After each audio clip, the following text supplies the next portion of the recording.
एक थप्पड़ का कमाल। कितनी सुहानी सुबह थी वो। नेहा घर के काम निपटा रही थी। बच्चों के स्कूल और पति के ऑफिस का समय होने वाला था। अचानक सासू माँ की आवाज़ आई, नेहा बहू, अभी तक चाय नाश्ता तैयार नहीं हुआ? कितनी देर लगती है तुम्हें? सारा दिन बस फ़ोन पर लगी रहती हो।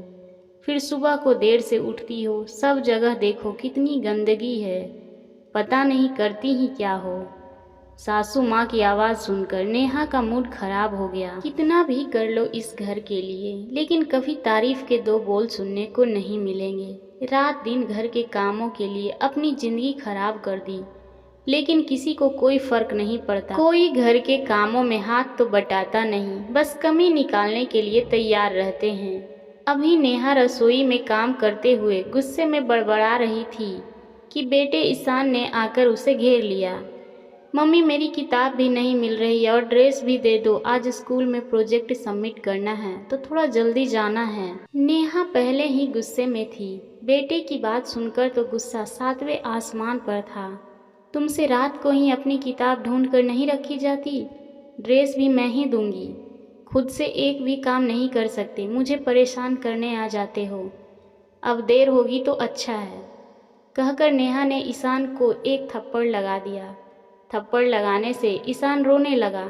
उसे समझ नहीं आया कि उसकी क्या गलती थी। ये सब तो रोज ही होता था, फिर भी मम्मी ने आज मुझे क्यों मारा?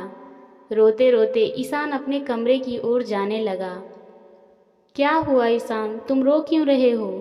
और तुम तैयार क्यों नहीं हो रहे हो? तुम्हें स्कूल नहीं जाना क्या? उसके पापा सुधीर ने पूछा। मुझे स्कूल नहीं जाना है, ना ही मुझे कपड़े पहनने हैं और ना ही नाश्ता करना है, कहकर ईशान रोने लगा और फिर अपने कमरे की तरफ चल दिया। सुधीर समझ गए कि सुबह सुबह उसकी डांट पड़ गई है, इसीलिए तो वो रो रहा है। सुधीर ईशान के पीछे गए। क्या हुआ बेटा, इतना गुस्सा क्यों? पापा के प्यार से ईशान का गुस्सा थोड़ा पिघल गया। मम्मी ने मारा। बेटा, तुम्हारी मम्मी सुबह से काम में लगी रहती है। उस पर कभी मैं, कभी तुम और कभी दादी अपनी ज़रूरतों के लिए आवाज़ लगा देते हैं। बेटा, वो भी इंसान हैं, अपने कुछ काम तो हम खुद कर सकते हैं। मम्मी ने ठीक कहा, अपना बैग तुम रात को लगा दिया करो, जिससे सुबह को कॉपी ना ढूंढने पड़े। ईशान को बात समझ में आ गई। उसने उठकर फटाफट अपनी कॉफ़ी ढूंढी और बैग लगा लिया। फिर जाकर नेहा से बोला, मम्मी मेरा बैग लग गया, मैं तैयार होकर आता हूँ, मुझे नाश्ता दे देना, कहकर उसने नेहा के गाल पर एक किस कर दिया। बच्चे के प्यार से नेहा का भी गुस्सा पिघल गया। नाहा कि मैंने बच्चे को मारा। उसने ईशान को प्यार किया और उसके साथ चलकर उसे उसकी ड्रेस दे दी और उसका प्रोजेक्ट संभालकर बैग में रख दिया। उधर सुधीर चाय नाश्ता लेकर अपनी माँ के पास गए। माँ, क्यों सुबह सुबह इतना गुस्सा होती हो? बेकार में तुम्हारा पोता भी पिट गया। चलो गर्मा गर्म चाय और नाश्ता लो, तुम्हारी बहू ने बनाया है। नाश्ते में मनपसंद आलू की सब्जी और पूरी देखकर मुक्ता जी का चेहरा खिल गया। सोचने लगी, बहू ने इतना सब बनाया है, थोड़ा तो समय लगता ही है। उन्होंने बेवजह बहू पर इतना गुस्सा किया। फिर बहू को आवाज़ लगाई, नेहा बहू, अपना नाश्ता भी ले आओ, सुबह से काम में लगी हो, नाश्ता करके काम करना। सास की बात सुनकर नेहा का रहा सहा गुस्सा भी खत्म हो गया। मम्मी जी, ईशान को स्कूल बस तक छोड़ आऊँ, फिर चाय पीती हूँ, वरना उसे देर हो जाएगी। अपने पोते को बस तक आज मैं छोड़ आऊँगी। मैंने नाश्ता कर लिया है, तू बैठ कर नाश्ता कर। सासू माँ ईशान को लेकर चली गई। सुधीर जी पत्नी से बोले, क्यों मैडम, गुस्सा कम हुआ या नहीं? थैंक यू पतिदेव, आप ऐसे ही परेशानी के वक्त मुझे संभाल लेते हो।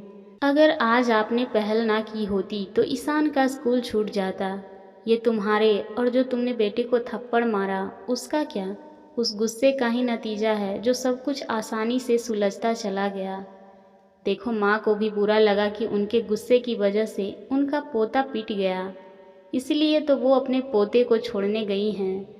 अब तो पति को नाश्ते अपने इन प्यारे हाथों से खिला दो। अच्छा, मम्मी जी बाहर गई हैं तो तुम्हें मस्खरी सूझ रही है? ये सब एक थप्पड़ का कमाल है और मैं क्रेडिट तुम्हें दे रही थी। नेहा हंसी। अब इस कमाल के लिए रोज मेरे बेटे को मत पीट देना।